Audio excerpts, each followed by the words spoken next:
قوة إلا بالله العلي العظيم. أعوذ بالله من الشيطان اللعين الرجيم. بسم الله الرحمن الرحيم. الحمد لله رب العالمين، والصلاة والسلام على سيد الأنبياء والمرسلين، سيدنا ونبينا مولانا ومولى الثقلين محبوب رب المشرقين والمغربين جد الحسن والحسين، النبي الممجد الرسول المسدد المصطفى الأمجد الذي سمي في سماء أحمد وفي الأرض أبي القاسم محمد.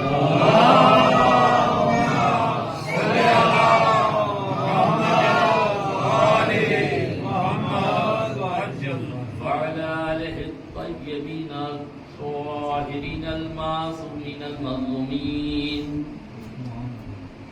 ولعنة الله على أعدائهم أجمعين. أما بعد، فقد قال الله تبارك وتعالى وقوله الحق. بسم الله الرحمن الرحيم. ربنا اغفر لي ولوالدي وللمؤمنين يوم يقوم الحساب.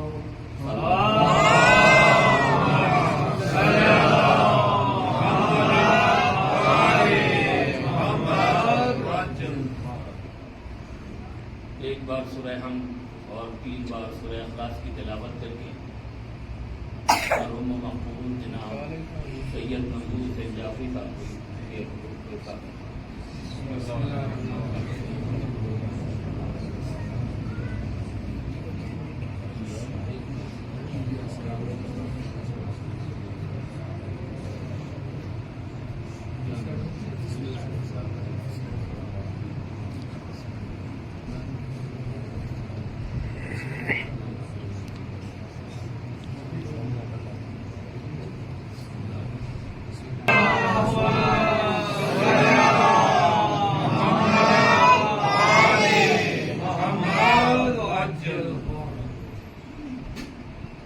قبل اس کے کہ آئے مبارکہ کے ذیل میں آپ کی خدمت میں کچھ عرض کروں.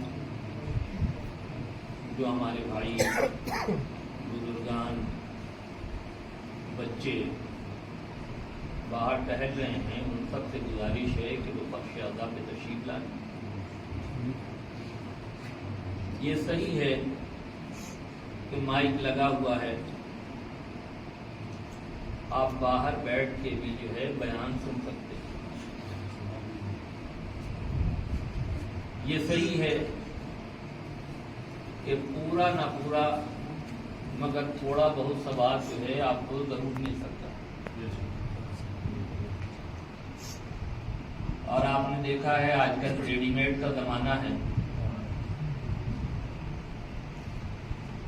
فرش عطا پہ بیٹھنے کے بجائے لوگ گاڑیوں میں جو ہے ریکارڈنگ لگا لیتے ہیں.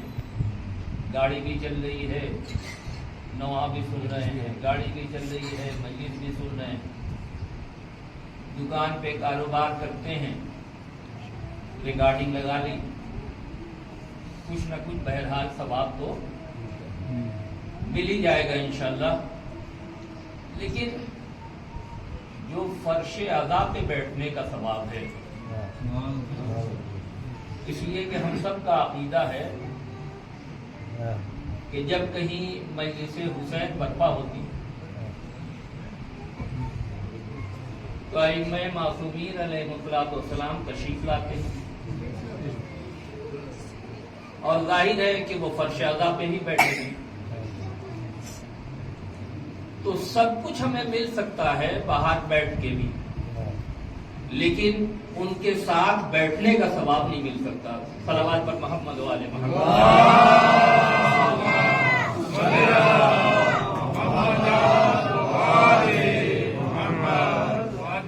لہذا تمام برادران سے، بزرگان سے گزارش ہے جو باہر تشریف فرما ہے کہ وہ فرش اعضاء پہ تشریف لائے۔ طولانی مجلس نہیں ہے، میرا بیان بہت مختصر ہے لیکن انشاءاللہ قیمتی بہرحال ہے۔ جس آیت مبارکہ کو میں نے عنوان قرار دیا ہے، اس میں ارشاد ہو رہا ہے کہ جب تم میری بارگاہ میں آؤ تو کہو ربنا اغفر لی، پالنے والے ہمیں بخش دے، ولی والدیہ، ہمارے والدین کی مغفرت فرما، وللمومنین، اور مومنین کو بھی معاف کر دے، یوم یقوم الحساب۔ اور یہ مغفرت جو ہے وہ اس دنیا کی نہیں چاہیے، اس دن کی چاہیے کہ جب تو حساب و کتاب کر رہا ہو۔ دیکھیے اللہ نے طریقہ دعا بتایا کہ جب بھی تم کسی کے لیے بخشش کی دعا کرنا چاہو تو کیا کرو؟ سب سے پہلے اپنے آپ کو بخشواؤ، ہے نا؟ اور اپنے آپ کو بخشوانے کے ساتھ اپنے والدین کے لیے بھی دعائیں مغفرت کرو۔ آگے بڑھ کے کہا کہ یہیں پہ تمام نہ ہو تمہاری دعا، مومنین کے لیے بھی دعائیں مغفرت کرو۔ ہم سب یقیناً گنہگار ہیں، آپ کی نظر میں ہم چاہے جتنے بھی پاک و پاکیزہ ہوں، صاف ستھرے کردار کے ہوں، پاک دامن ہوں، لیکن ہم جانتے ہیں کہ ہم کتنے گنہگار ہیں، اور جس طریقے سے ہم اپنے آپ کو جانتے ہیں کہ ہم کتنے گنہگار ہیں، اسی طریقے سے ہر بندہ اپنے بارے میں زیادہ بہتر جانتا ہے کہ ہم کتنے جو ہے پاک صاف ہیں۔ کسی کے کہنے کی ضرورت نہیں ہے، صرف اپنے گریبان میں جھانک کے دیکھنے کی ضرورت ہے،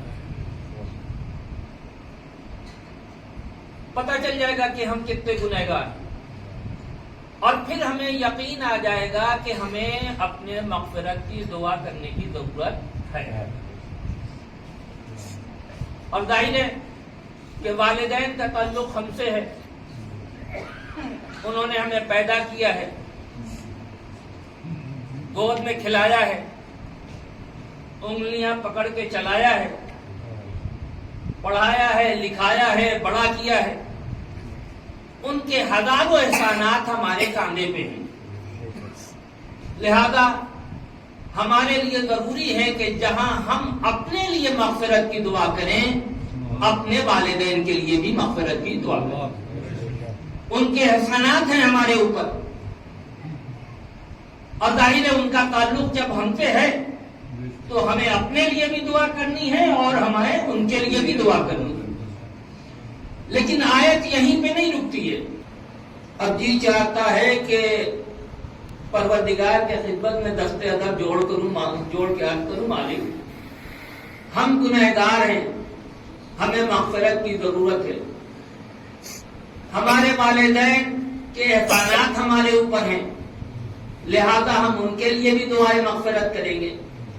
لیکن جو تو کہہ رہا ہے وللمومنین، مومنین کے لیے بھی دعائیں مغفرت کرو، تو مومنین سے ہمارا کیا تعلق؟ ہم ان کے لیے دعا کیوں کریں؟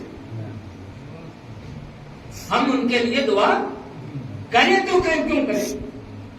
ہمیں ان سے کیا لینا دینا؟ ہمیں اپنی ضرورت ہے، اپنے والدین سے تعلق ہے، مومنین سے تعلق کیا ہے؟ ہم ان کے لیے دعائیں مغفرت کیوں کریں؟ تو تو عجب نہیں کہ پروردگار عالم جواب دے. صاحبان نظر کا مجمع ہے اور ان کی خدمت میں یہ جملہ عرض کرنا چاہتا ہوں کہ جب ہم پروردگار سے کہیں گے مولانا ہم اپنے لیے دعائیں مغفرت کریں گے, اپنے والدین کے لیے دعائیں مغفرت کریں گے, مومنین کے لیے ہم دعائیں مغفرت کیوں کریں؟ تو عجب نہیں کہ پروردگار عالم جواب دے میرے بندے تمہاری بات چاہے جتنی بھی صحیح ہو لیکن تمہاری اس بات سے خود غرضی کی بو آتی ہے جو مجھے پسند نہیں ہے. صلوات پر محمد والے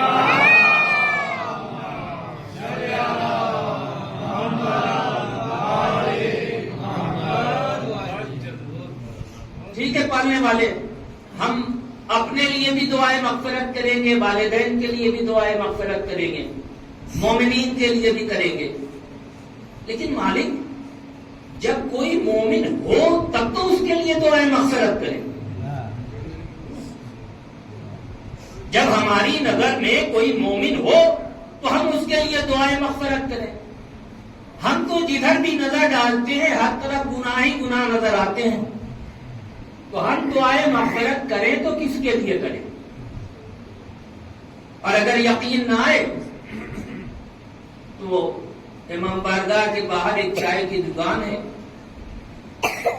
آپ تھوڑی دیر کے لیے اس چائے کی دکان میں بیٹھ جائیے, یہ طے کر کے کہ آج مجھے سورن کوٹ کے مومنین کی فہرست بنانی ہے. آپ دیکھیں گے کہ ایک بندہ آئے گا جو کہے گا کہ ہماری نظر میں فلاں مومن ہے, اور جب تھوڑی دیر میں دوسرا آئے گا تو وہ کہے گا جناب یہ مومن کیسے ہو سکتے ہیں, انہوں نے تو فلاں غلطی فلاں موقع پر فلاں جگہ میرے سامنے انجام دی تھی, یہ تو مومن ہو ہی نہیں سکتے. نتیجہ کیا ہوگا؟ آپ ان کا نام مومن کی فہرست سے کاٹ دیں گے, وہ کسی اور کا نام جو ہے پیش کرے گا, وہ آئے گا کوئی تیسرا آئے گا وہ اسے غیر مومن ٹھہرا دے گا, ہے نا. وہ کسی اور کا نام پیش کرے گا, آپ کسی اور کا نام لکھ لیں گے کہ سورن کوٹ کے مومنین میں فلاں کا نام لکھ لیا. تھوڑی دیر میں کوئی چوتھا آئے گا, وہ کہے گا یہ تو مومن ہو ہی نہیں سکتے ہیں, ان کو تو ہم نے جوا خانے کے دیکھا تھا, وہاں کھڑے ہوئے دیکھا تھا, یہ کیسے جو ہے مومن ہو سکتے ہیں. آپ اس کا نام کاٹ دیں گے, وہ کسی اور کا نام بتائے گا, آپ اس کا نام لکھ لیں گے. شام ہوتے ہوتے آپ یقین جانیے جب اس چائے کی دکان سے آپ پھر تو آپ کی فہرست میں ایک بھی مومن کا نام نہیں ہوگا. کیوں نہیں ہوگا؟ اس لیے کہ ایک کی نظر میں ایک مومن ہے تو دوسرے کی نظر میں وہی غیر مومن ہے. ہماری نظر میں کوئی مومن ہے, آپ کی نظر میں وہی غیر مومن ہے. آپ کی نظر میں جو مومن ہے وہ کسی تیسرے کی نظر میں غیر مومن ہو.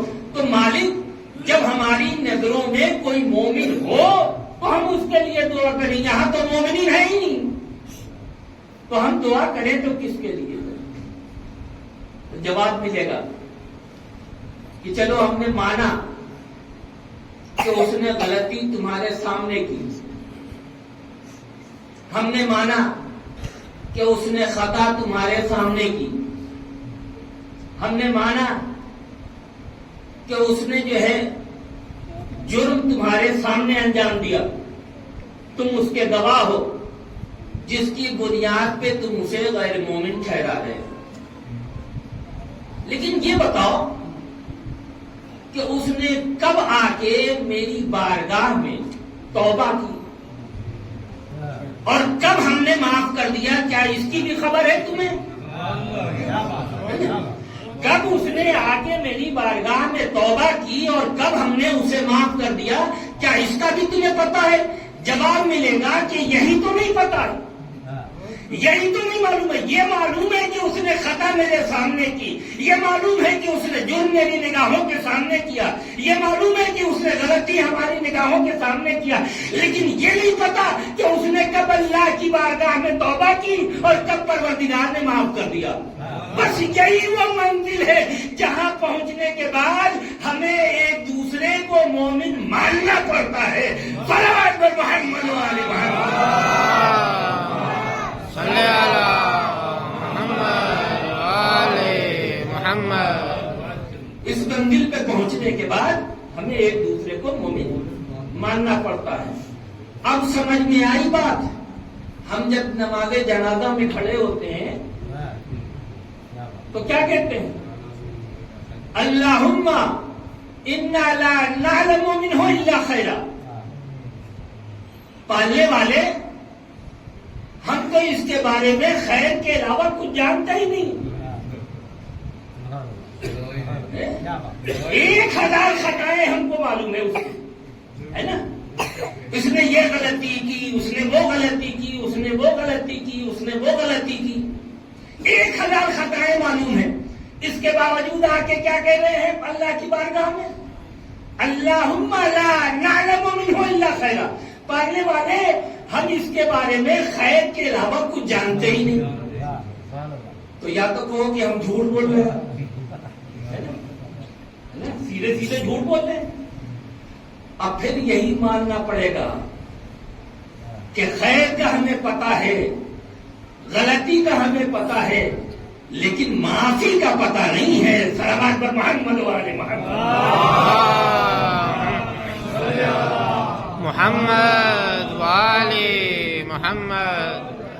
معافی کا ہمیں پتا نہیں ہے, اسی لیے ہم کو دعائیں خیر کرنا پڑتی ہے. اسی کے بعد روایتوں میں آیا ہے کہ یہاں خیر سے مراد جو ہے وہ محبت اہل بیت علیہ الصلوۃ والسلام. تو اگر ہم اس اعتبار سے بھی کہتے ہیں تب بھی صحیح ہے, اور اگر یہ سمجھ کے کہتے ہیں کہ اللہ نے پتہ نہیں اس کی غلطی کب معاف کر دی ہو, تب بھی صحیح ہے. صلوات بر محمد و آل محمد.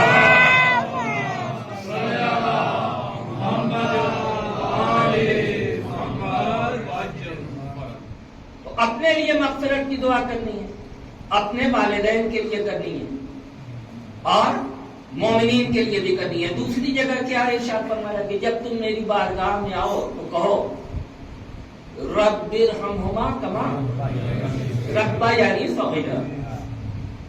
پالنے والے میرے دونوں پالنے والوں پر اس طریقے سے رحم فرما جس طریقے سے انہوں نے بچپنے میں ہم پر کیا. یہ کیا ہے؟ یہ حدیث ہے, قرآن کی آیت ہے. تو ظاہر ہے کہ جب یہ قرآن کی آیت ہے تو اسے جبرائیل لے کے آئے ہوں گے, ہے نا. اور جب لے کے آئے ہوں گے تو حضور ختمی مرتبت کے پاس آئے ہوں گے, ہے نا. اور جب سرکار کے پاس آئے ہوں گے جبرائیل, تو کم از کم سرکار دو عالم نے اس آیت مبارکہ کی تلاوت ایک بار تو ضرور کی ہوگی, ہے نا. کی ہوگی کہ نہیں کی ہوگی؟ اور اگر نہیں کی تو قرآن میں آیا کہاں سے؟ یہ آیت جو ہے قرآن میں آئی کہاں سے؟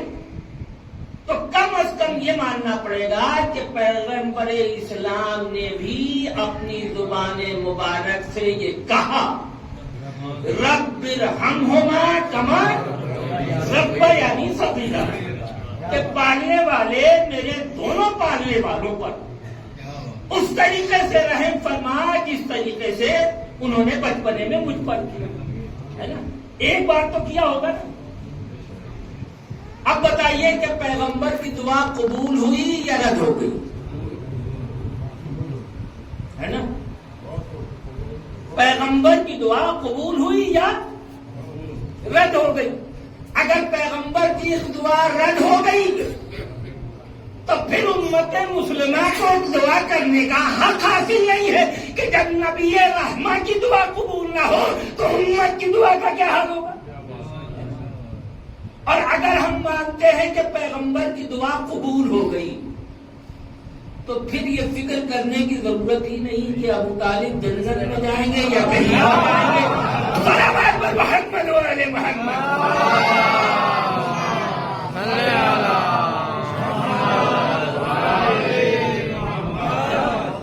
پھر ہمیں فکر کرنے کی ضرورت ہی نہیں کہ وہ کہاں ہو. ہے نا؟ دعا قبول ہو گئی. جب پیغمبر نے کہا کہ پالنے والے میرے دونوں پالنے والوں پر اس طریقے سے رحم فرما جس طریقے سے انہوں نے بچپنے میں مجھ پر کیا، ہے نا، تو پھر ہمیں فکر کرنے کی ضرورت ہی نہیں. اور پھر جس کا بیٹا قسیم النار والجنہ، ہے نا، آپ کو کیا پڑی ہے پریشان ہونے کی. صلوات پر محمد و آل محمد.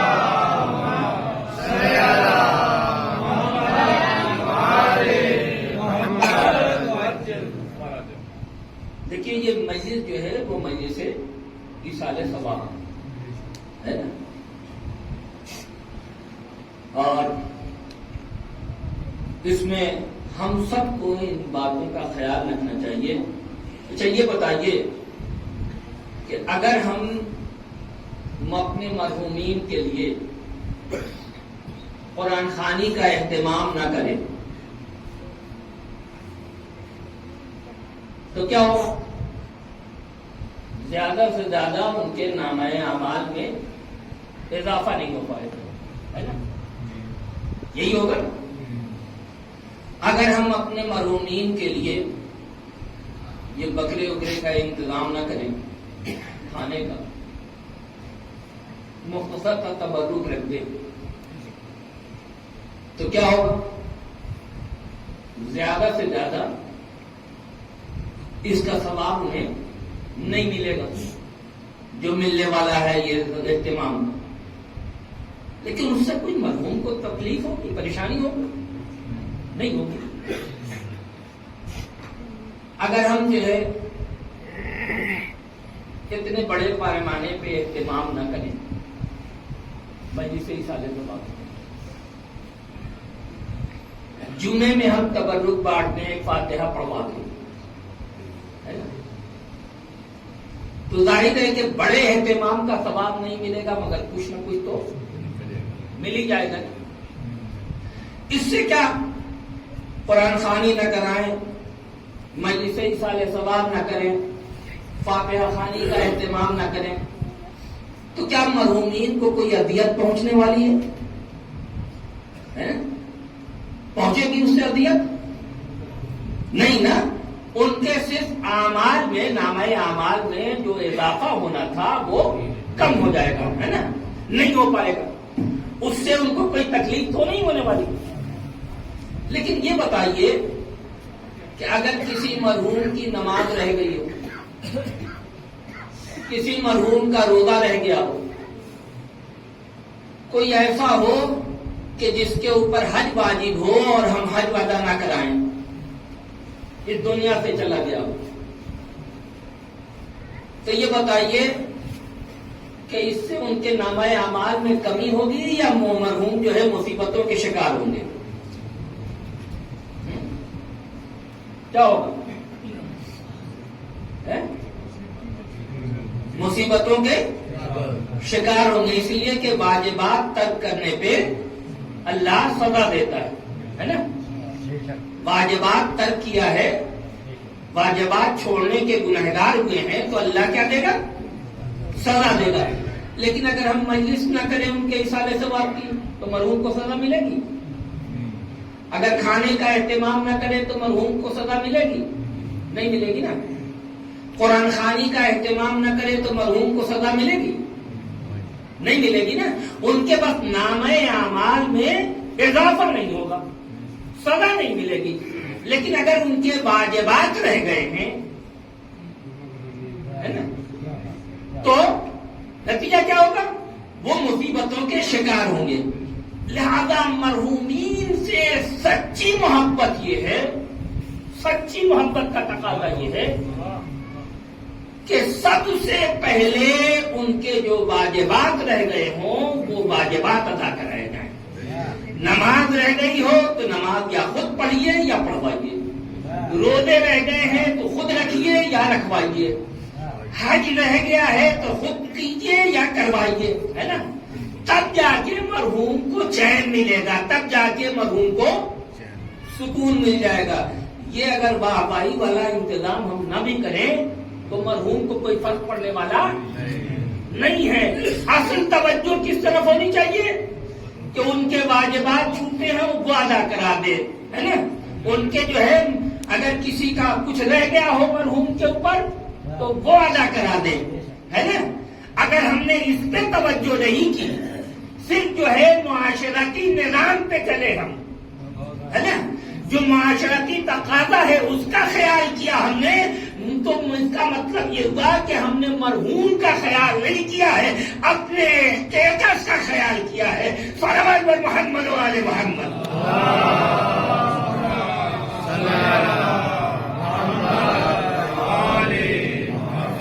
تو سب سے پہلے ہمارے لیے ضروری ہے کہ ہم مرحومین کے واجبات کو ادا کرائیں۔ یہ مسئلے سے اصلاح ثواب بھی کرائیے، ان کے اعمال میں اضافہ کا سبب ہے۔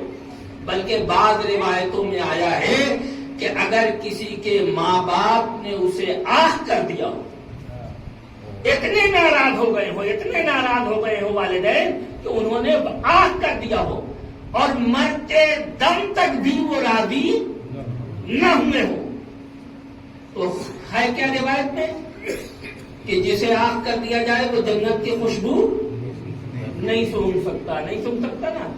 لیکن اگر کسی کا دل بعد میں بھی پسیج جائے، خیال آ جائے مرنے کے بعد، انتقال ہونے کے بعد، تدفین کے بعد کہ وہ ہمارے والدین تھے، ان کے احسانات تھے ہمارے اوپر، ہمیں ان کے لیے ایصال ثواب کرنا چاہیے، اور وہ انتقال کے بعد بھی رجوع کرے اور ان کے لیے ایصال ثواب کرے، تو اللہ اسے آنکھ شدہ سے نکال کے راضی شدہ میں لکھ دیتا ہے۔ بہت توجہ چاہ رہا ہوں۔ لیکن اگر جو ہے مرنے کے بعد بھی فراموش کیا، زندگی میں تو کیا ہی، ان کی حقوق تلفی کی، اور مرنے کے بعد بھی کیا، تو وہ اگر وہ اپنی زبان سے آنکھ انہوں نے نہیں بھی کیا ہے تو اللہ انہیں آنکھ کر دے گا۔ سنے ہیں؟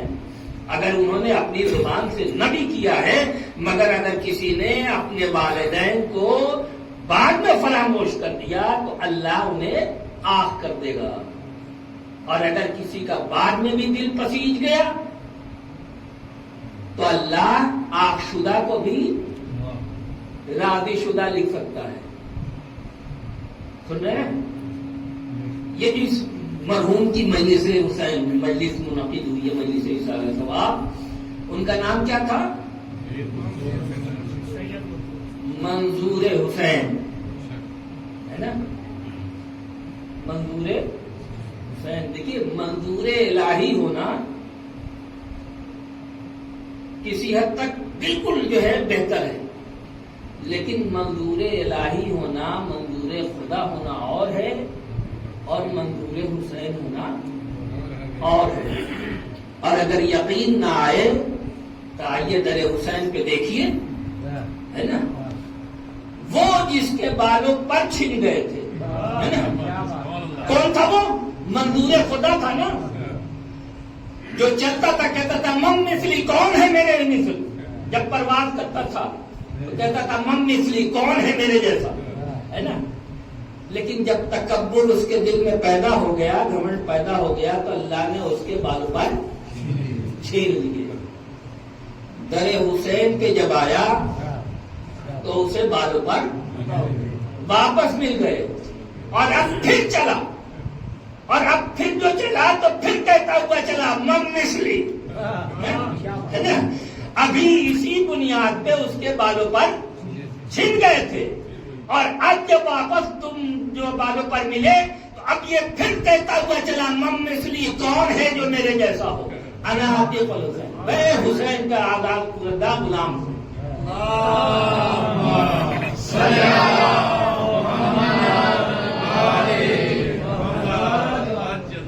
فطروس یہ کیا کر رہا ہے؟ فطروس یہ کیا کر رہا ہے؟ اسی بات پہ تیرے بالوں پر چھل گئے تھے، اور پھر تو وہی غلطی کر رہا ہے، آواز دے گا پہلے میں منظور خدا تھا، اب منظور حسین ہوں۔ صلوات محمد و آل محمد۔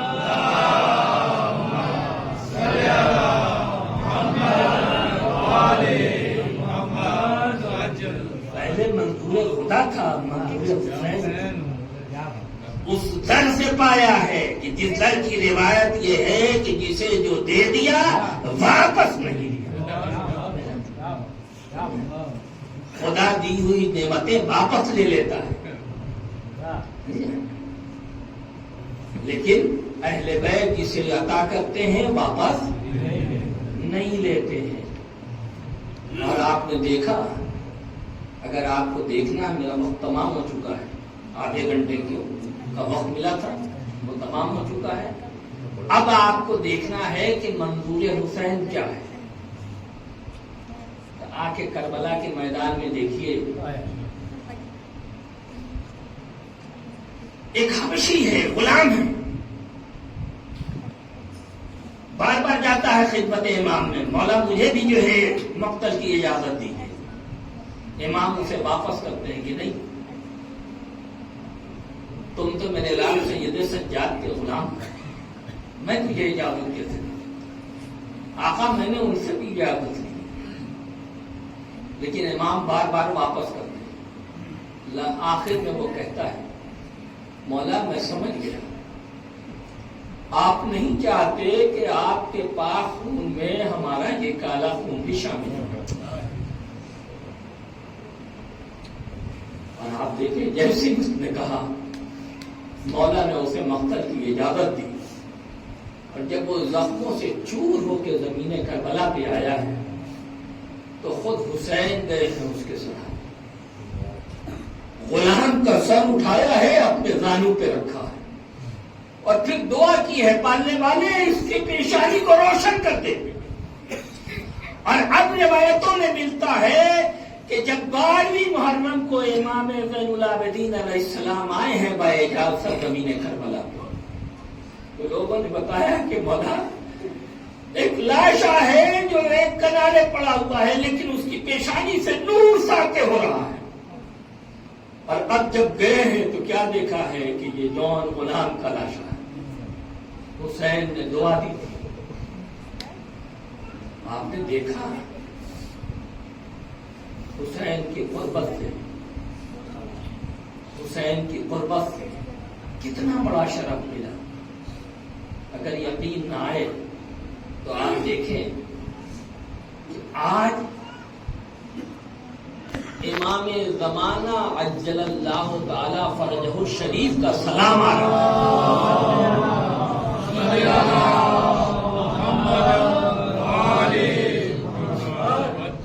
کیا فرما رہے ہیں امام؟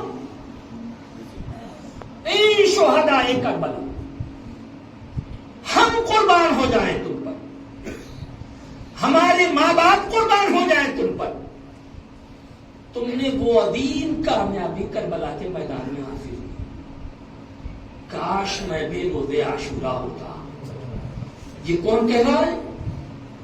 امام زمانہ عجل اللہ فرجہ الشریف فرما رہے ہیں ہم قربان ہو جائیں، ہمارے ماں باپ قربان ہو جائیں تم پر، تم نے کربلا کے میدان میں وہ عظیم کامیابی حاصل کی۔ سوچئے کربلا کے شہداء میں صرف حسین نہیں ہے، کربلا کے شہداء میں صرف جناب عباس نہیں ہے، کربلا کے شہداء میں صرف جناب علی اکبر نہیں ہے، جناب قاسم نہیں ہے، کربلا کے شہداء میں ذوالقرنین بھی ہیں، کربلا کے شہداء میں حبیب بھی ہیں، کربلا کے شہداء میں مسلم ابن اوسجہ بھی ہیں، کربلا کے شہداء میں یہ جون غلام بھی ہیں۔ اور اس کے بعد کیا کہہ رہے ہیں امام؟ ہم قربان ہو جائیں، تم ہمارے ماں باپ تم پر قربان ہو جائیں، تم نے کربلا کے میدان میں وہ عظیم کامیابی حاصل کی۔ یہ کامیابی کیسے ملی؟ یہ کامیابی کیسے ملی؟ آپ نے کبھی غور کیا؟ یہ کامیابی ملی ہے شہداء کربلا کو اطاعت امام میں۔ مولا کچھ بھی ہو جائے، کچھ بھی ہو جائے، ہم آپ کا ساتھ چھوڑ کے جانے والے نہیں ہیں۔ اے مولا اگر ہمیں 70 بار بھی قتل کیا جائے، ہمیں پھر سے زندگی عطا کی جائے، اے مولا پھر بھی ہم آپ کا ساتھ چھوڑ کے جانے والے نہیں ہیں. اور جب شہزادی نے پوچھا تھا بھیا آپ نے نانا کے اصحاب دیکھے ہیں, آپ نے بابا کے اصحاب دیکھے ہیں, آپ نے بھیا حسن کے اصحاب دیکھے ہیں, اے بھیا ارے کل روز عاشورہ ہے, ایسے میں آپ نے اپنے چاہنے والوں کو آزما تو لیا ہے نا. حسین نے کہا تھا بہن میرے جیسے انصار تو نانا رسول خدا کو بھی نہیں ملے, میں کہوں گا بی بی ارے ابھی آپ نے اصحاب حسین کی وفا دیکھی کہاں ہے. ارے آنے دیجیے عصر عاشور, جب مولا آواز دیں گے حل من ناصر ینصرنا حل من مغیث یغیثنا, تیری کی کٹی ہوئی گردنوں سے آواز آئے گی مولا مجھے موت نے مجبور کر دیا ہے, ورنہ ہم اپنی آپ کی نصرت کے لیے حاضر ہیں. سیعلم الذین ظلموا ای منقلب ینقلبون علی رحمۃ اللہ علی قوم الظالمین. باراللہ اس مجلس کے دوپہر میں ہم میں جو بیمار ہیں انہیں شفاء کلی عطا فرما, جو مقروض ہیں ان کے قلب کی ادائیگی کا ذریعہ فرما, جو بے اولاد ہیں انہیں صاحب اولاد بنا, جو بے روزگار ہیں انہیں روزی عطا فرما. مالک جہاں جہاں مومنین آباد ہیں ان کے جان مال عزت و آبرو کی حفاظت فرما, ہمیں دین پہ عمل کرنے کی توفیق فرما. پالنے والے دین مرحوم کی سال ثواب کے لیے یہ مجلس منعقد کی گئی ہے, ان کی مغفرت فرما, ان کے درجات کو بلند فرما, انہیں جوار معصومین علیہ السلام میں جگہ عنایت فرما, ہمارے امام کے ظہور میں تعجیل عنایت فرما, ہمیں ان کے امان و انصار میں شمار فرما.